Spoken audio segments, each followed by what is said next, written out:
இந்த BJP ADMK கூட்டணி வரணும், அதில் வந்து நடிகர் விஜயோட தாவேகா கூட்டணி வரதுக்கு வாய்ப்பு இருக்கா? அவரும் வந்து திமுகவை எதிர்த்து தான் அவருடைய அரசியல் அமைஞ்சிருக்கு. அப்படி இருக்கும்பொழுது நேச்சுரலா எதிர்கூட்டணியில அவர் இடம்பெற்று இருந்தா நிச்சயமா அவருடைய எதிர்பார்ப்பும் நிறைவேறும்.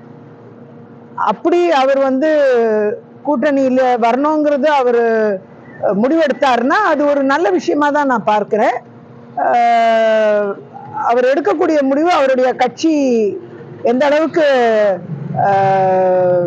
ஆட்சி செய்யக்கூடிய கூட்டணி கூட இருக்குமா அல்லது ஒரு ஓட்டு பிரிக்கிற கட்சியா இருக்குமாங்கிறது அவர் எடுக்கக்கூடிய முடிவுல தான் இருக்கு.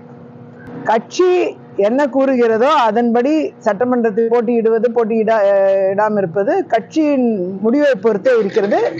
கட்சி என்ன டைரக்ஷன் கொடுக்குறாங்களோ அறிவுறுத்துறாங்களோ அதன் அடிப்படையில் நான் செயல்படுவேன்.